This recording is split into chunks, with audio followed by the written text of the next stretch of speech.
Here. Okay, our facilitator, our instructor tonight is Carol Appenzeller, and Carol thinks about growing food more than anyone probably should. That's to our benefit. She's been growing vegetables for 3 decades. Most of it's been on Bainbridge Island. Carol has the equivalent of 33 4 by 8 foot garden beds on her shy quarter-acre lot, which is an inspiration for every vegetable garden grower in the Pacific Northwest. Please join me in welcoming our Veg Club instructor, Carol Appenzeller. Thank you, John. Thank you very much. That is true about where I grow, but it makes it sound like there must be a garden of vegetables through which I must pass to get out of my house, but it's not like that. It's not like that. Well, welcome everyone. I'm very glad you're here. Tonight's Veg Club is about growing earlier, longer, and better. Last month, we talked about just how to get your garden started or to get it started better if you've already established it. And then we started a little series of ways to feel like a food growing genius. So these were the ways that we studied last time, that we talked about last time, using local planting calendars, not just a big national guide that says, if you're in zone 8, do this. We want a place that's talking about the Northwest. Using Northwest adapted varieties, both the planting calendar and the varieties are on the resource page for last month, and that's in the chat. And if you can't see it, John, probably you could repost that later for people who are arriving late. Would that be okay? So I have a big chart of sellers of Northwest adapted varieties of vegetables. And we talked about how to give them the space they need, and that's in the video. All of this is talked about in the video from last month. The link for the video is also in the chat. And yeah, or it will be when John posts it again if you arrived late. And then we talked about just keeping them healthy. Well, tonight we're going to talk about the next 4 ways to feel like a food growing genius. And this has to do with extending your season, getting an earlier harvest, starting earlier, continuing. So we're going to talk about overlapping plantings that gives you weeks more growing time. We're going to talk about growing your own starts, either under lights, which you can do when it's cool like now, or outdoors, and how to grow earlier, better, and longer with really easy, doable protection, which is probably, I will compliment myself, say, better than most of what you've seen. Boy, that's high praise for my ideas. But also we're going to talk about how to fight slugs. So the first part is overlapping your plants. And it doesn't mean putting them on top of each other in the beds. It's called succession planting.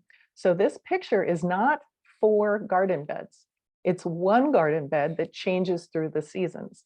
And we could say, well, of course, when one crop comes out, like maybe this one is bolting. Maybe you overwintered some chard, and in the spring that chard does what's called bolting. It grows a big long stem and it tries to make flowers and babies, and it's not interested in leaves anymore. So the quality degrades, so you pull it out. Well, of course you're going to put another crop in there. But succession in this case suggests that you actually overlap those plantings. One way to overlap it is that you put seed in, we can see here, between the plants before they come out. And I know that you already know how to do that when you know how to put seeds in the ground, or you can find out how to put seeds in the ground from packets and things like that. We'll show you how deeply to put them. So I'm going to propose something else, which is to start the vegetables growing, the second crop of vegetables growing, 3 to 4 weeks before you put them in the ground. That means 3 to 4 weeks, you're still harvesting this chard, but every year my chard bolts in the spring. So I know that I'm going to start lettuce 3 to 4 weeks. I'm going to keep eating this chard. I don't need any garden space for the lettuce yet because I'm starting them in what are called cells, little pots. And then when the chard comes out, or as the chard comes out, I can amend the soil a little bit, put a little more fertilizer and compost in there, and put these already growing 3-week-old plants in. So that gives you 3 extra weeks of growth. So I'm going to stay with this one. So you might think, oh, well, that's not a big deal. But if you do 3 weeks of growth for 3 crops, that's 9 weeks of growth. So that's like 9 more weeks in the season for those plants, 9 more weeks of time. That's kind of like having another garden bed even, because you were able to grow those 2 at the same time. And I'm proposing growing in cells, not because I think everything should be grown in cells, but it's something that I can teach you to do and that can have advantages. So the advantages are that fewer plants are eaten by pests. A lettuce that's this big does not get mown down in one night by slugs. And people will tell me all the time, I planted the lettuce, it was pretty cold outside, but I wanted to keep, I wanted to do it early. And I waited forever and I was so excited that it came up. And then the next day I went out and it was gone. So I planted it again and the same thing and the same thing. Well, if you do it in cells, you can keep them up so that they are bigger than the slugs and they win. You also get those extra weeks of growing time, which is more food. And if you want to, you can start under lights. I'll show you a little bit about lights today and how approachable it is for you if you want to do it, or under what's called a cloche, which is just like a tiny greenhouse. It could be really small or it could be a bigger tunnel. So those are some advantages. And we have 3 kinds of succession we're going to talk about. One is single crop succession. So do you see that this is all lettuce? And I bet this person said, I'm going to eat so many heads of lettuce, I'm going to plant 40, and then I'll be eating all spring and all summer. But the thing is, the lettuce don't know that you want them to wait that long so that you can eat all summer. So we don't plant it all at once, because while we're trying to eat this lettuce, these lettuces back here are getting tall because they've decided it's time to make seeds. And then the quality is bad. So what we do instead is, if you eat 4 heads of lettuce a week, then every week you plant 8 heads. Honestly, you should plant like 12 because 4 of them might die. But anyway, you plan to put 8 out there. Or maybe you want to do it once a month because on the first of the month, you'll always do this. Then you're going to do 16. And that's a month is about as long as you should go. So somewhere between 2 weeks and 4 weeks. And that way you get the picture on the right. These are 3 weeks old. These are 6 weeks old. And these are 9 weeks old. So that you always have something you're harvesting and something that's coming up, and then something that's growing a little that is smaller. It's a weird experience, though, I have to tell you, because that means that you have these tiny babies and you just put them in the ground, and now it's time to plant more seed. So it's kind of hard to convince yourself that you really should put seed in when you have teeny tiny babies out there, but it works pretty darn well. It works great for cilantro too. You know how cilantro bolts? I don't know if you've grown it, but it makes you feel like a bad gardener because it makes you 5 leaves and you're ready to get out there for the rest of it. And it's making these tall, soapy tasting ferns. It's not you, it's the cilantro. But just use that fact, the fact that you understand it to your advantage, and you plant yourself like a square foot of cilantro. And then when that cilantro is only about that big, you do it again. So every 3 weeks, every 4 weeks, you're planting a little more, and a little more. And you're not going to use up all your garden space to that, because the cilantro that bolts is going to come out and you're going to put something else in there. So that's a single crop that's in successions that you're overlapping. And the reason that we can overlap them is if you are growing them in little tiny pots called cells. I'll show you another picture of them, but they're like this, if you haven't seen those.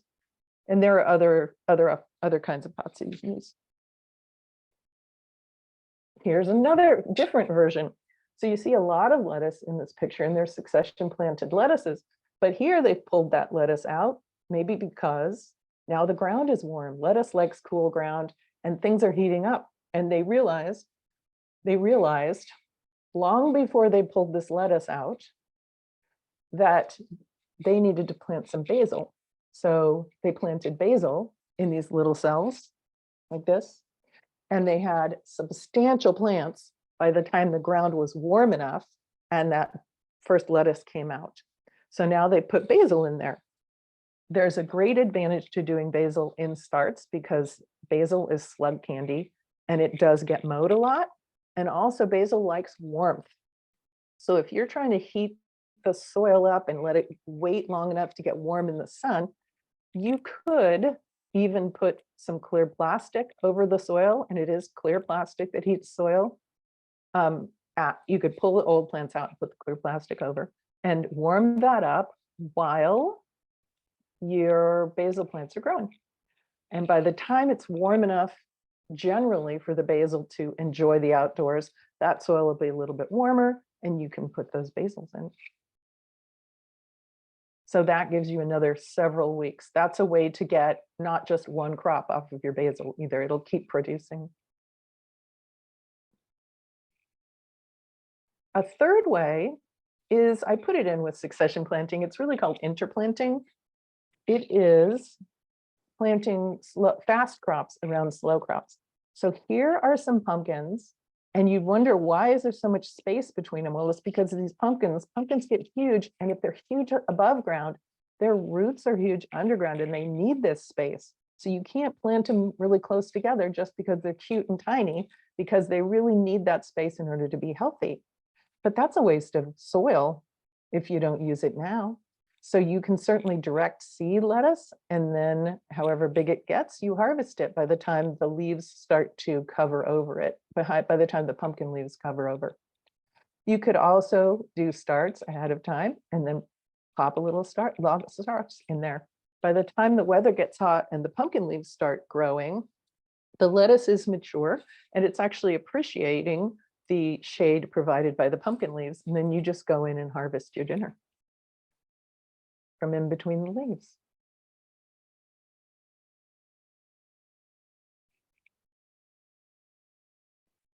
Yeah, so my point earlier was that making successions for just 3 crops gives you 9 weeks more growing time. So think if you did it for a lot of crops. I do it for a lot of crops. I spend time outside thinking, what do I need to plant now?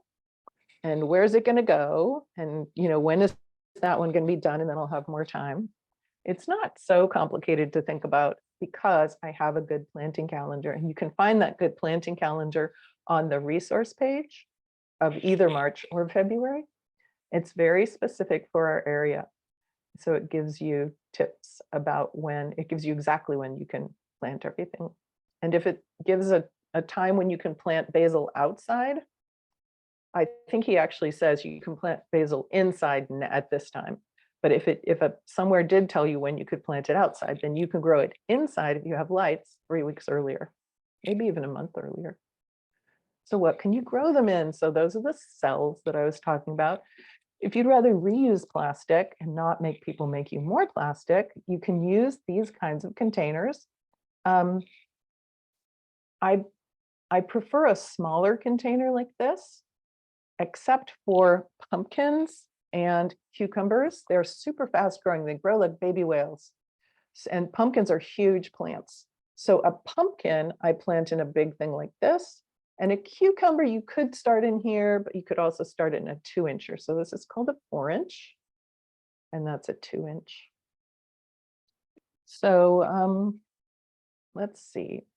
So these are just cut off bottles of like dish soap or something like that. You can plant a bunch of plants in one container. Something I'd point out about this container is this person filled it up, and then they planted the plants and they probably watered it and the soil compacted. So I would water it or press it down slightly to see how much it compacts, because you want the container full or you're not giving them much root space. Another thing about these is if you plant them together, they can't stay together. You need to do something called pricking out, where you gently dislodge them from the soil and you put them into their own pots anyway. So they're going to end up in these little containers anyhow. You will see these egg cartons, and you may disagree with me. You see this in like Instagram and stuff, that people put starts in here. I think there are a few problems. They're a little too shallow. The roots tend to grow in the paper. And then so you need to leave the paper on in order to plant the plant. which is possible. But then you also, if you have any of that paper sticking up above the soil line, it can wick the moisture out from the roots into the air. So you need to trim that paper down and bury it when you plant them. I still prefer a container that's a little bit deeper. Hey, our experienced growers, can you tell me what your experience is on these? You could either put in the chat that you have a comment, or you could type the chat in, or you could ask me to call on you if you want. And then you could even probably raise your hand. And then I can call on you and you can let us know what your experience is with containers, maybe containers you've reused, or getting starts going.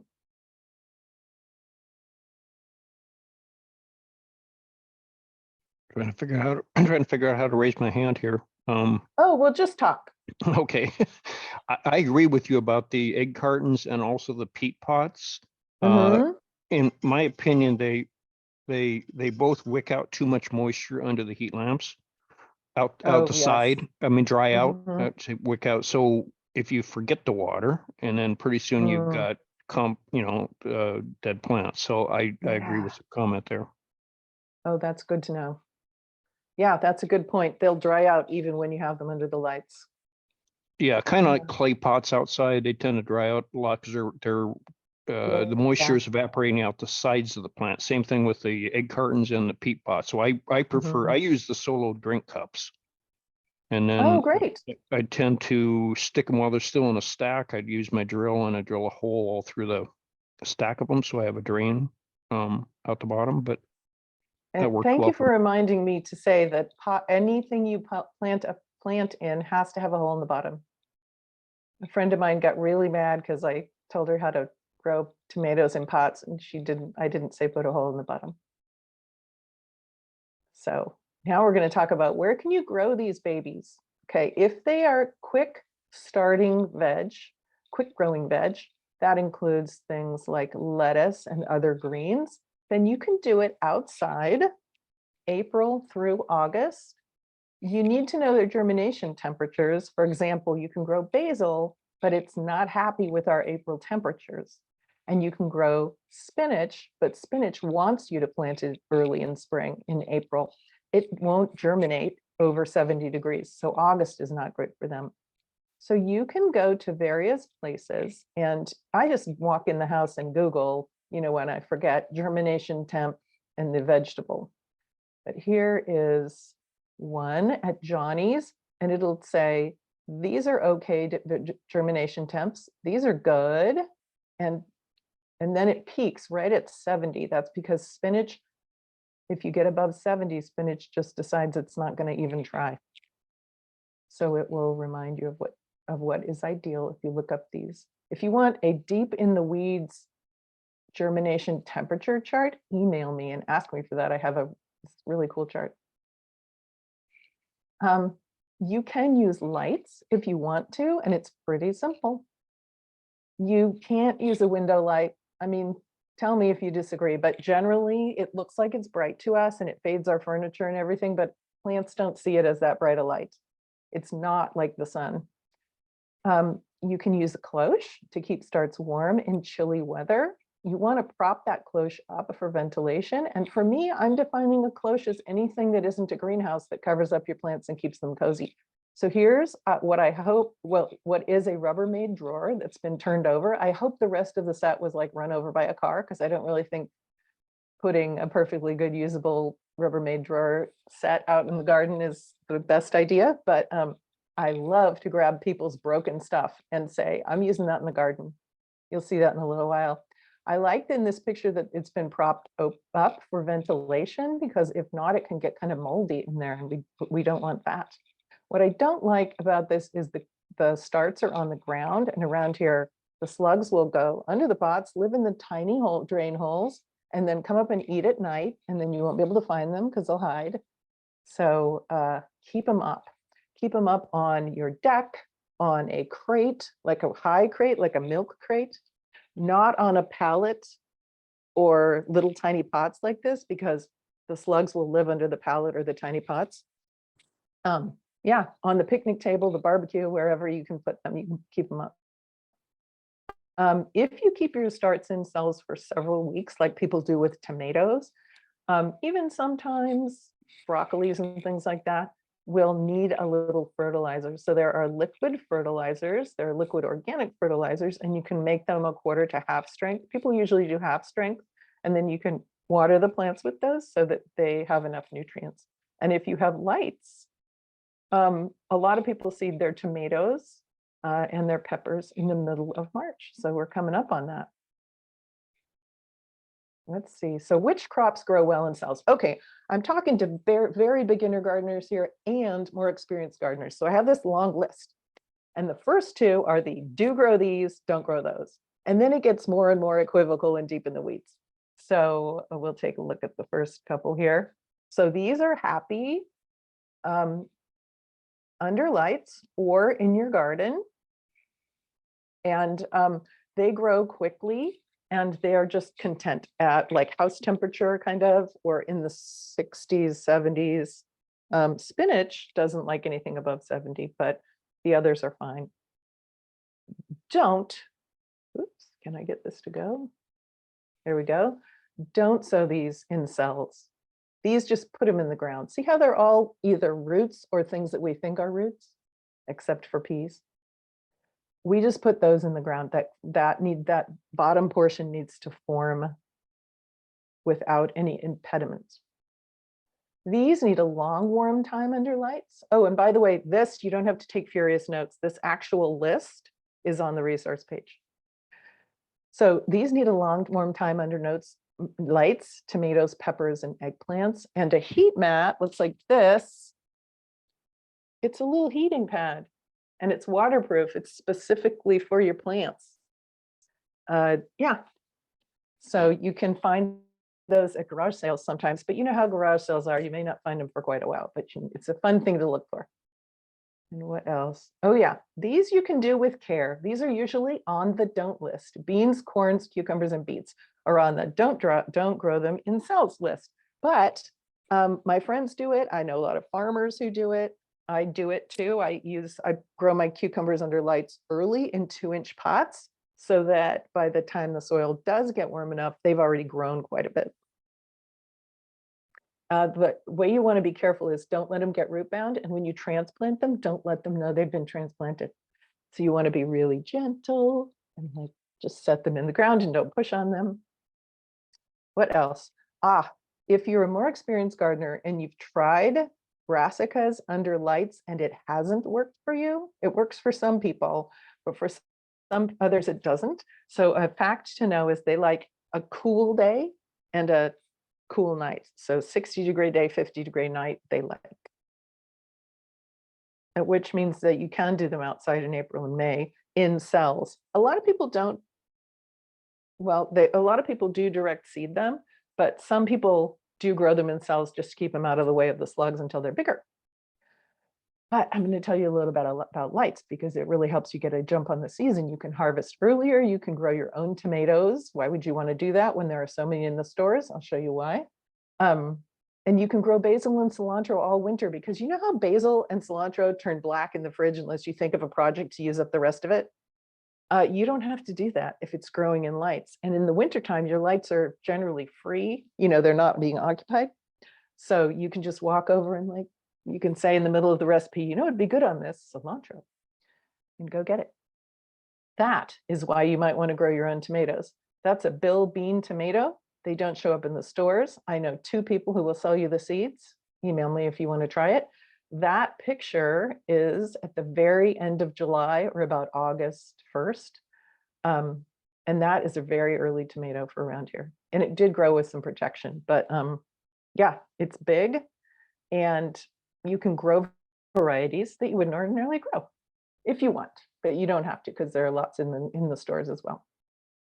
So if you're going to use fluorescent lights, the upside, if you want to use fluorescent lights, is they are easy to find. They are often on Craigslist or garage sales, sometimes in the free section, and they do work. People used them for many, many years. There are some tricks that you need to do with them. And they're much less expensive. Even if you buy them new, they're much less expensive than LEDs. If I bought new, I mean, I have fluorescents now, but if I bought new, I probably would go for LEDs. But your advantage is that you may actually have these in your garage and you don't even use them because you just use the overhead light. So you might try them. So sometimes they'll say you need one warm and one cool tube. I know several sources that say that's not true, including my own experience. I've used just the tubes that came with them from the thrift store.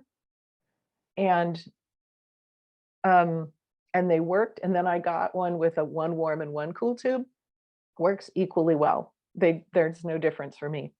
Also, the Kansas State University Ag Department says you don't need a warm and a cool, and you don't need a special tube that costs $27. It says plant light on it.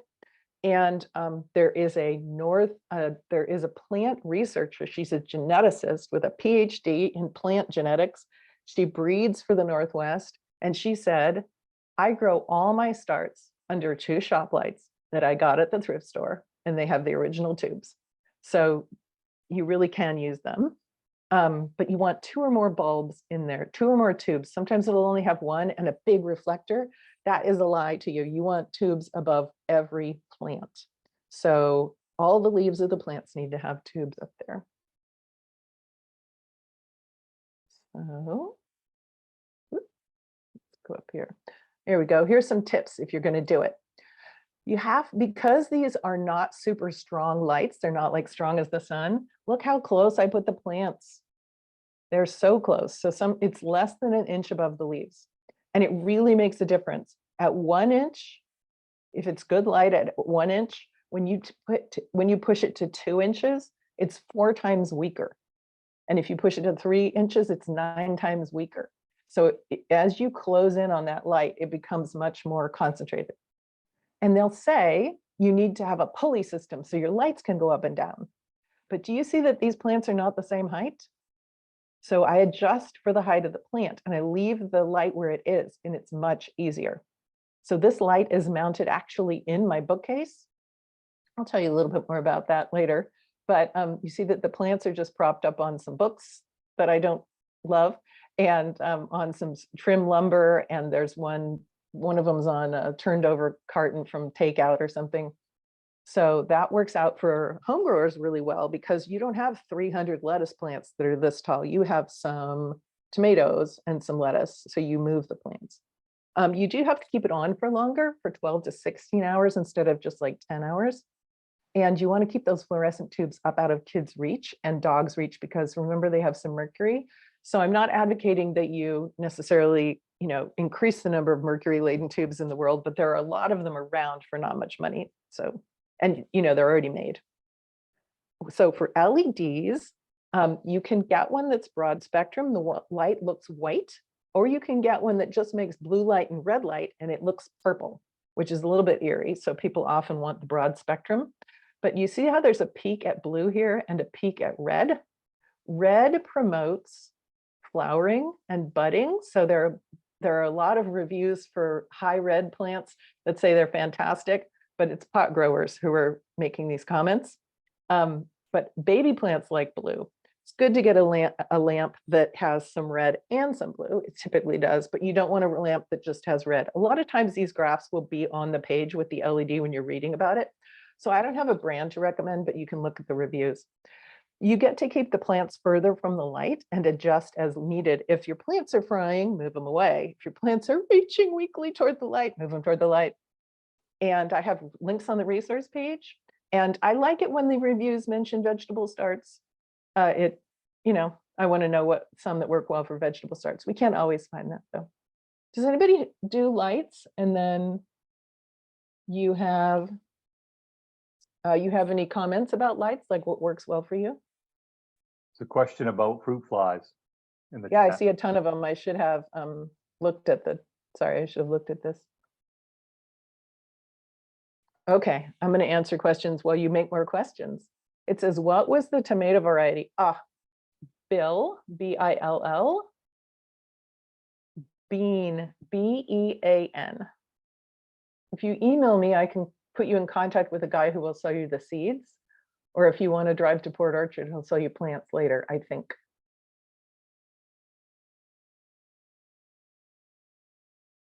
Soil blocks, says Grace Hensley, are also great, but messy to make. Nice. Yes, soil blocks require a different technique and a different soil, right? You have to pick a soil that kind of holds together. They're basically potless blocks in which you grow plants. How do you clean the plastic containers before using? Just like dish soap is fine. Just wash them out like a dish. Emily says, I'm always looking for plastic containers that might otherwise be recycled. Yeah, for seed starting. Need to be sure there are holes in the bottom. Yeah, definitely drill the holes in the bottom. Yes. Do I get fruit flies? No, but sometimes you can get fungus gnats.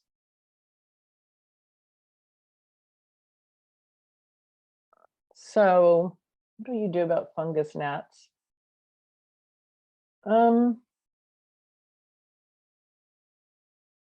not sure. I usually just find that they don't hang around very long. You might try putting a fan next to your plants, because it will prevent them from landing on the soil. But I don't usually get, I think fruit flies are looking for fermentation, and you shouldn't have fermentation going on. But Heidi says, when I grew from a grow light, my plants were leggy. Was it because yeah, it probably was. Yeah, you want them super close. Was it because my light wasn't close enough? Yeah. Do you need a $1,500 rack for the lights? No, you do not, but there are many people who will sell you a $1,500 rack for these lights.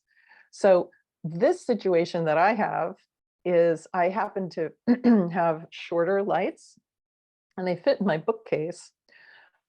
So I took the books. I sent some books on their way to other people, took them out of there, and I used cup hooks and teeny tiny short chains. And the light is hanging about an inch below the shelf, so that there's some airspace in there. I just thought it was good for heat control and ventilation. And then this is not the shelf. The next bookshelf is actually down here, but I just built up by putting objects on the shelf, basically. And it works really well. And if it's too much glaring light for you, you can make a little cardboard or very thin plywood cover and put it over the top with a couple of tacks. And mine it has holes, so I can just take it off and water and manipulate and put it back on. And you leave a little strip. If you do put a cover on this so that it's not glaring into the room, you'd leave a little, like 1 inch open at the top and 1 inch open at the bottom, so that you get a little circulation of air. You could put them on your garage workbench. Some people do that if they're growing brassicas and they need it to be cool and not as warm as the house. You can make a stand. Here's one out of wood. And here's PVC. Advantage of wood, many advantages, but it also decomposes. So when you're done with it, it doesn't leave plastic particles. PVC has advantages. One is it's really easy to cut with a hacksaw, and you don't have to glue this together, so you can take it apart and then store it compactly. But the downside is it is PVC, and it's eternal after it's been produced, and it does produce pollution when it's being produced as well. So one thing I would say just structurally about this stand is, see that big gap between the lights? That's not useful. So I would have the lights next to each other. I'd maybe put another light in the middle even, and these plants need to be way up close to that. Oh, and in a pinch, I put some in a really big Rubbermaid storage tub. I put the plants in the tub and prop the lights over the top. There's this thing called damping off, and it's a heartbreaker because your plants look really good, and then they're really teeny tiny babies, and the next day they're lying down dead. So it's a fungus. So if it happens to you, you're going to get rid of the starts and the soil. Throw it out underneath a tree outside. It won't hurt them. Soak it in bleach solution, rinse the heck out of it, and start over using sterile seed starting mix, because then no fungus spores can be in that mix. Don't use a humidity cover. Sometimes it comes in kits. It looks like the top of a takeout container. It'll come in a grow kit or something. I use those for a couple of days with lettuce, maybe with tomatoes and peppers the first 3 days or something, but I don't want any plant to be growing in there. Like right when the seeds are sprouting, that's one thing, but I try to get that out of there. so that you have air circulation. And if it's still a problem, you can get a little tiny personal fan and have it blow gently across your plants. And the fan might also help if you have fungus gnats. Then we have to decide, how do we get them out of these pots? And how do we know when you should do? So this person is doing what's called potting up. They don't want to put their plants out yet, so they're putting it into a bigger pot. But you might also be putting it just straight into the garden because it's time. So how do we know? Well, this is how we know. Do you see that? Whoa. This is one way that we know. One way that we know is we look for the true leaves. So this looks like a broccoli leaf. Trust me, sort of looks like a baby version of broccoli leaf. This does not. This looks like a fennel leaf. Those don't. What is this? Parsley or something? And those are not normal parsley leaves. So these are called cotyledons.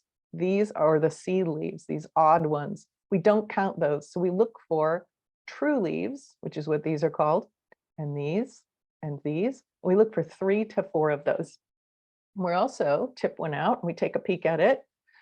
The roots should be about like this. They've used the soil, they're occupying the soil. This could even be a little bit more occupied probably.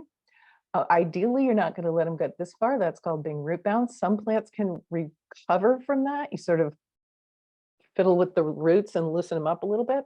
Some plants recover from it, and some plants will not recover from being root bound. So this is the ideal. This is too soon for this particular root structure. The downside of putting plants out when they're like this is this soil is going to fall off as soon as this person turns it over to put it in the ground. That might not bother the plants. It might be okay, but it might not. Has every gardener who ever planted out some transplants chosen exactly the day when the roots look great like this? No, we've all done it too early or too late, but yeah, give yourself a break and you'll get the hang of that if that's a problem for you. Let's see.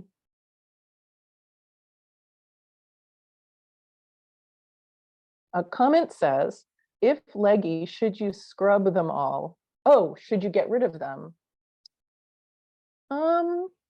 No, you can. Oops, she's gone. So Amanda said, if my starts are leggy, should I try? What I would do is like replant some more, plant some more, and see if you can save the leggy ones. Oh, you have to break it to these guys that they have to move out of your house.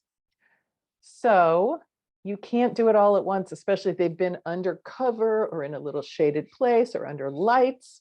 Then you're going to need to give them some time to adapt to the idea they can't live with you anymore. So we're going to look for 3 or 4 true leaves and reduce their water a little bit. You're not trying to dry them out. Just don't be quite as nice to them. If you've been fertilizing, you can stop that. And you put them outside for a couple of hours and then you bring them in. And then you can increase that for an hour or 2 every day. They can, if they get brown spots, that's actual sunburn because they weren't structurally composed in a way, they weren't made of stuff that could tolerate that sun, but they'll get used to it. And next time you'll know, don't put them out for so long on the first day. And keep them elevated, elevated, elevated. Oh yeah, Emily says leggy tomatoes are okay. Yeah, that's a great, yeah, thank you, Emily. Yeah, they're okay because you can plant the leggy stem. Yeah, tomatoes, even in the store, they're often quite leggy. And you know, I don't know if you know this, but you plant tomatoes a little bit deeper than they are in the original pot, and then you get more roots off of that. Good one, Emily. Okay, let's talk about slugs. So we talked about lights and keeping your starts off the ground, and that brings up slugs. So of course, bigger starts are a difficult thing to attack. And I already talked about don't put them on inverted pots or pallets because it's slug hiding places. This third one, I don't mulch tiny seedlings, especially during the wet season like right now, because that's all hiding places for slugs. So I wait until things are drying out and it's less hospitable for the slugs anyway. So maybe that's late April, May, depends on the year. And then I mulch when I actually need it.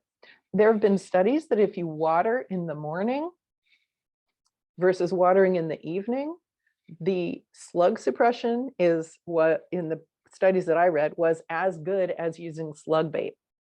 So it's very effective, very much better to water in the mornings, not in the afternoon. And I know people like copper tape, some people like copper tapes, but the actual science, it does not come through saying that copper tape works. And we have seen iron phosphate, we have seen some iron phosphate stuff. It's called Sluggo, or maybe there's a safer one, I'm not sure. And it got approval as being non-toxic to pets and not toxic to the environment. But it got approval based on the iron phosphate not being toxic. And that's a fact, it's not. So in order to make it toxic to slugs, they had to add another chemical that's supposedly an inactive ingredient that makes the iron phosphate flood into the slug's body. It also floods into pets' bodies and the soil life and organism, worms and things that we want in our soil. So it's not actually safe, I'm sorry to say. Do people still use it? They sure do, but it's not as safe as it claimed to be. And some vets have had what they thought was poisoning from it. You could try beer traps. I think this is gonna, if we have experienced gardeners, they'll say they work or they don't work. The beer traps work for me.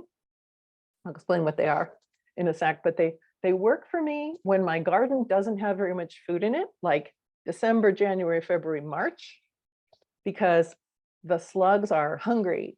And especially in the early spring, like right now, they are looking for food and there's hardly anything out there. So they work better now. The downside, the problem is you have to find these yogurt containers. If you're going to do them this year, you'd have to find yogurt containers very quickly. But you put a hole way up near the top of the yogurt container and you put beer into about here. And then you bury it in the ground up to about the beer line just to stabilize it. See that there's this wall here that prevents, it means the slugs have to go up and over. That prevents all the beneficial insects from your garden from accidentally walking into the slug pool. We don't want to kill those. So there is a little description of how to do these on the resource page, or at least there's a link for it. What else? Oh yeah, if you still are disheartened, you're going to have slug waste products inside your lettuce plants and things like that. It's part of the ecosystem. So you can just soak them for 10 minutes before you wash them, and it comes off a lot more easily. People say they spent 20 minutes trying to get the slug poop off the lettuce before they realize that you just soak it. You can also come to the May class, I think it is, and we're going to learn about all sorts of bad insects and how to plant for good predatory insects. So things like alyssum that provide a lot of cover and pollen support these insects. That's not a bad guy, and neither is that one. So we see these and we think, oh, that can't be good. It just looks like it's not good. But most insects are either harmless or actually helpful to you. And both of these eat, they eat slug eggs most of the time. That's another tip. Heidi says, huge problem with slugs. Me too, Heidi. Beer traps did not work. Sometimes I try slug patrol, but you have to go out late at night. Oh yeah. So Heidi, when you use, if you want to talk, I would love to hear if you're willing to. Oh, Heidi, you totally do need ducks. Grace says, Heidi, you need ducks. Yeah, especially in the winter, right? You could send ducks out and they wouldn't be stomping all over the plants and eating the plants and getting droppings on the plants that you're going to eat. I've thought that was a really good idea in the past. Anybody want to bring their ducks over? So Heidi, the question I have is, with your beer traps, did you have them out in December, January, February, March? And you know, that's, I mean, I assume you're going to be texting or, commenting, or you could say it out loud.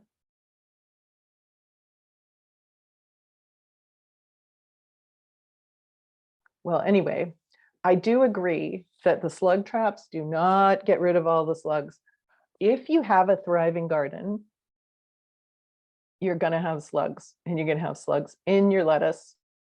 It's part of the system that we're a part of, And we have been told that it means you're not doing a good job. Like weeds in your lawn mean you're not doing a good job. And a hospitable ecosystem that is healthy is going to invite a lot of animals. And it doesn't mean that we aren't doing a good job. Oh, Heidi said she put her slug traps out during the growing period. Yeah, it's hard to remember to do it in December through March, but it might be worth a try. It helps. And it's very satisfying to see 50 dead slugs in every slug trap. So it can be nice. But I don't get many when I'm doing it during the regular growing season either. Thanks, Heidi. Does anybody have anything else to say? Tell me I'm wrong or something. Okay. All right. I'm going to show you about cloches now. Cloches are another secret. It's the last thing we're doing. Secret to growing longer, growing more productively and better.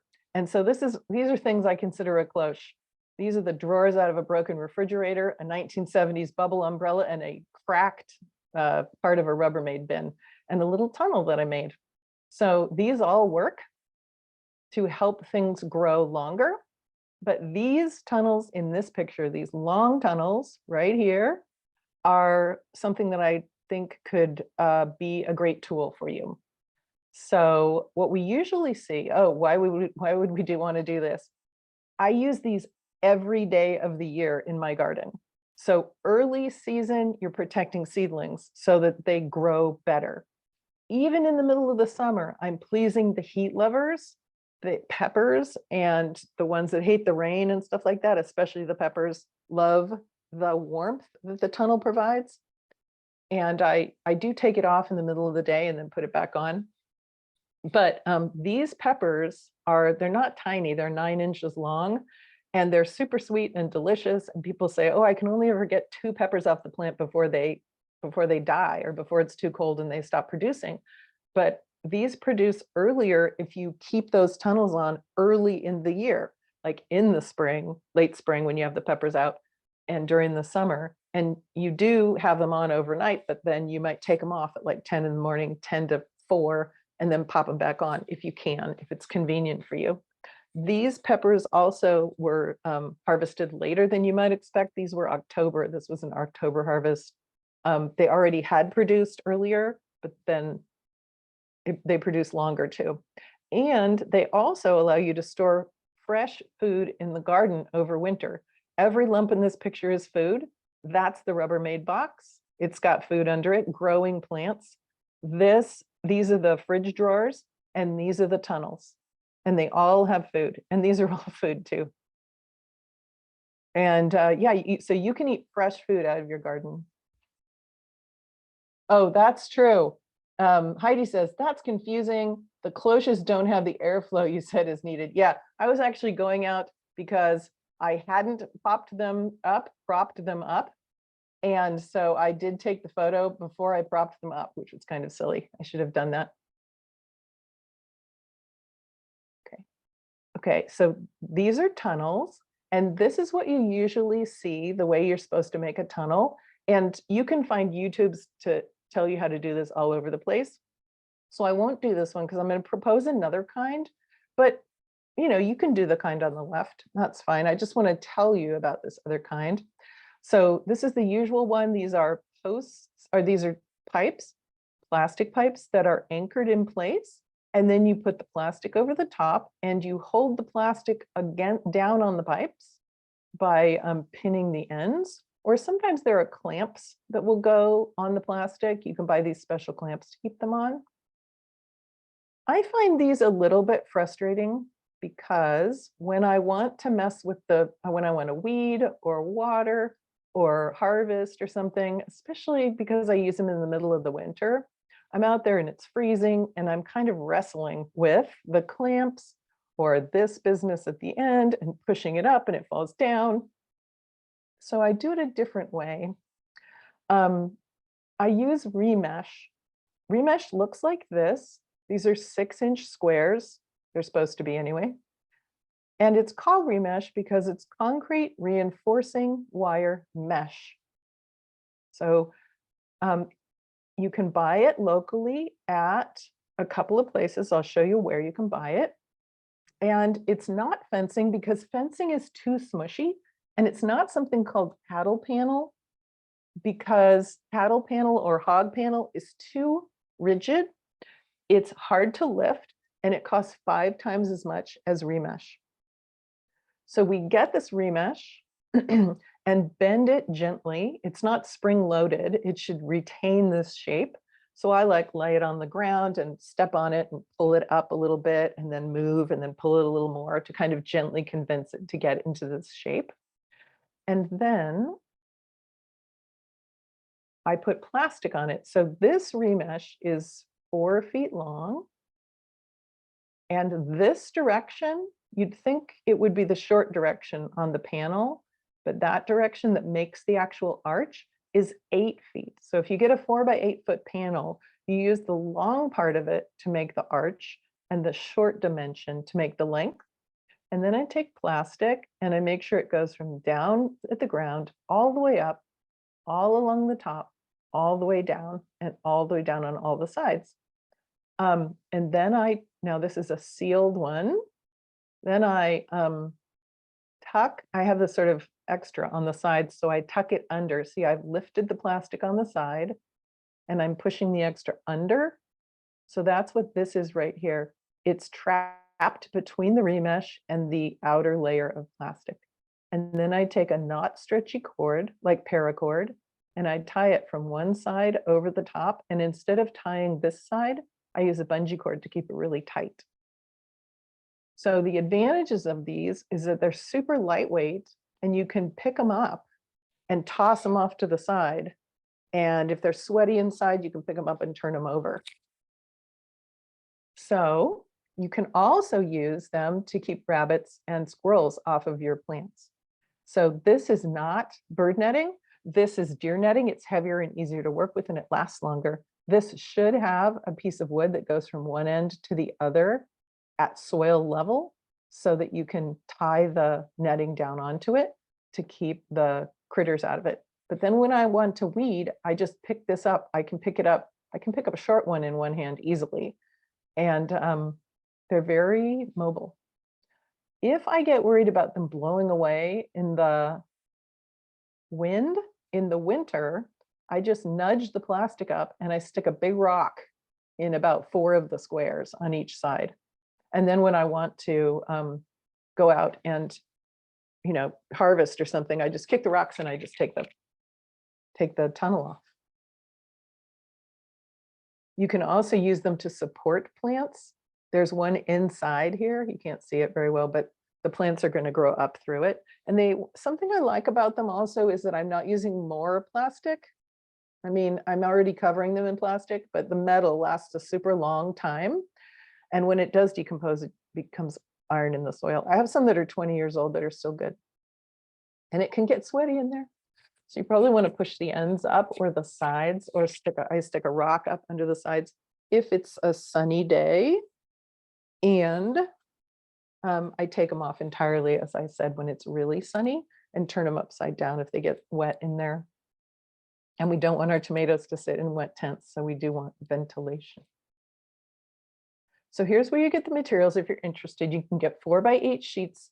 They were $10 last year. You can get them at Builders First Source. They're in Bainbridge Island and Kingston, and they fit on top of your car. You could also get super big sheets, 5 times bigger, for $50 in Bremerton at Addison Supply.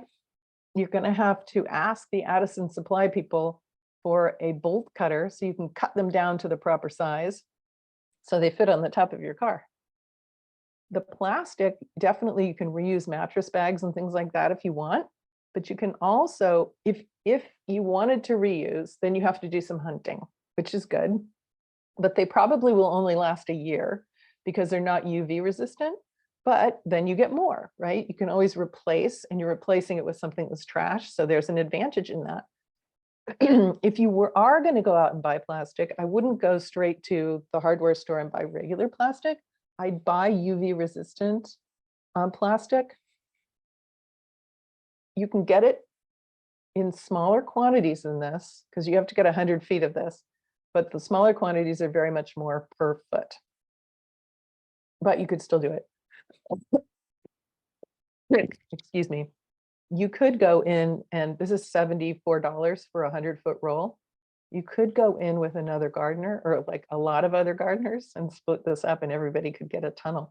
Because an 8-foot tunnel, if you make yourself an 8-foot tunnel by putting 2 4-foot remesh together, that's only about 14 feet of plastic that you need. And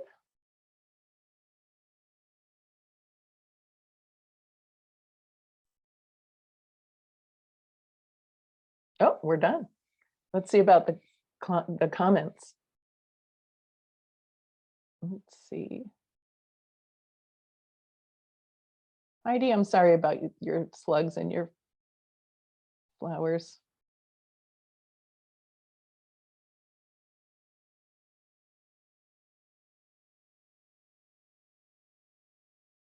Heidi wants to know, can you grow tomatoes in a pot in the greenhouse? Yeah, at least a 5-gallon pot.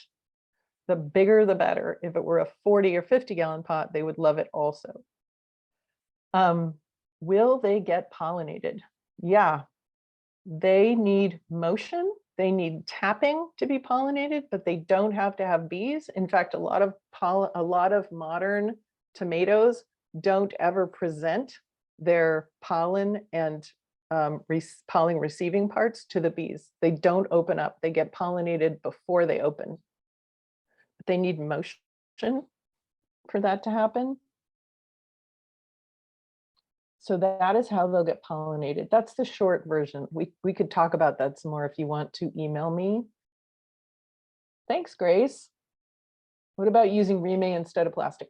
You definitely could use remay instead of plastic. That is true. It's not as cold resistant, but you can look at, remay is like this fabric stuff. You can look at different kinds of remay and look at how much light it blocks, because the very heavy, very warm stuff blocks a lot of light. And if it's cooler, then it's thinner, and it, if it doesn't block as much light, then it is thinner and it'll be cooler. But yeah, people use remay, and that was some of what you saw in the picture.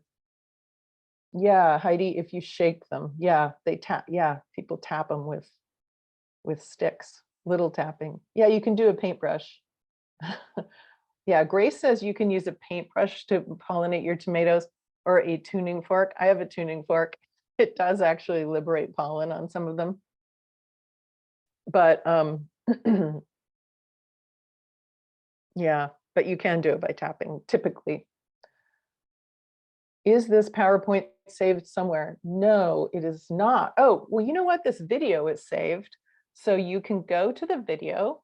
It's at you go to YouTube and look for Bainbridge Prepares, and then look for Veg Club. And this one is March. And then you can do that thing where you click through, so it becomes a slideshow. Thank you, Jane Hill. I'm glad you say it's good for all gardeners in Kitsap, because we really want this to be for all gardeners. Yeah, I'm glad to have people who are not just living right down the street from me, hopefully. Let's see. Okay, so here's April. Your soil is secretly incredibly busy. On a warm day, your soil, there's all these things happening inside the cells that are inside your soil. And there are billions and billions of cells in your soil that aren't plants. So in April, we're gonna understand the furious activity going on in your inert soil, use that ecosystem that's going on in there, and even know the real difference between what the heck is the difference between organic and synthetic growing? Really, what is that? So I hope that you join us in April. And I'm very glad that you were here today. Carol, we have one more question about rabbits. Uh-oh. Rabbits. Oh, how do you keep rabbits out? Okay. Two possibilities is fencing that has, of course, a fence around your garden with very tight wire mesh. Are your rabbits digging under your fence if you have one?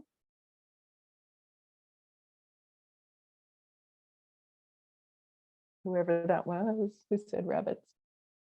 Well, if your rabbits are digging under your fence, you can bury the metal. You can take the mesh down and bury it a little bit underneath the fence.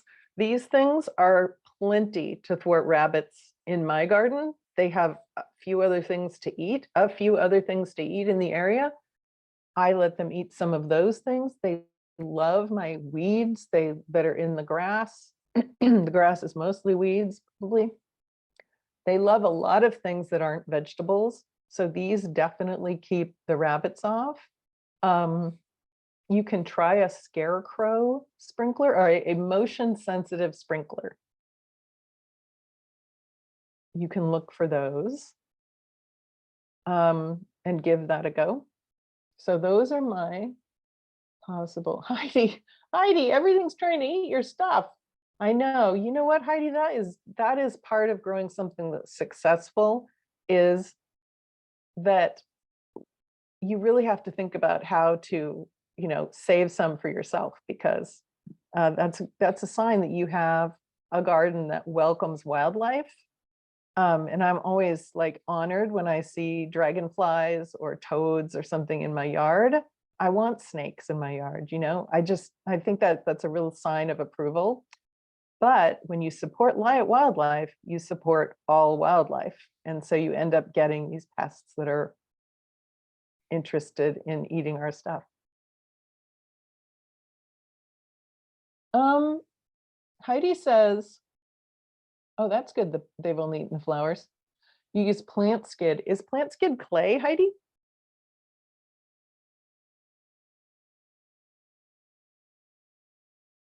It might be kaolin clay. Well, oh, blood. Oh, okay. Yeah, it scares them off. Right. Do I know skid? Obviously, I don't really know skid, but I do know some people use blood meal to keep things away. Well, I think some of us have already taken off, but I'm glad that you were all here, and I appreciate all your comments. That was really great. Oh, Keith Stutzy wants to know what variety, John M. Yeah, I can list. I don't have the list in front of me. I have been doing it for years, so I have a number of varieties that I use, and maybe next month I can do those. Pretty much everything is by seed. Right, and when do you start them? In about a month or so. In April, not March, not the end of March. Somewhere in there. It depends on whenever I get to it, quite honest.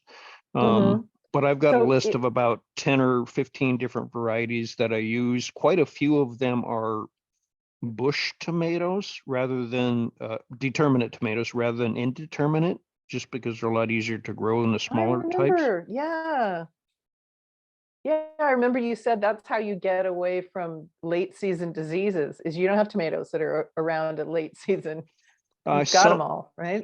I do on some, and I can't seem to get away from the late season diseases, but as long as the tomatoes are mature enough, they tend to, I still get tomatoes. Last year I got, I put in 400 pounds, but I think it was actually more than that off about 30 plants. But certain variety is very important. Yes. Yeah. So that would be good this time. So people would have time to get the seeds. But so would you rather do that as a print, like type that up and then give it to me and I could forward it to anybody on the list? I can do that. Or would you, and you know what, and you could also talk about it at the beginning of next time as well. I can do that. For anybody who wants to kind of catch up. Okay. Sure. Yeah, that would be great. And I can make sure it goes out to everybody. So if you want to be on our mailing list, my mailing list, to remind you of the next class and also give you things like John's tomato list, which is an amazing local treasure, to get what's successful but for him. you want to be on my mailing list, and it is, I'm putting it in the chat right now, hopefully correctly, carol@hawkapp.com. So just email me and ask to get on the Veg Club mailing list. That's great. Well, thank you all for coming. I'm super glad that you were here.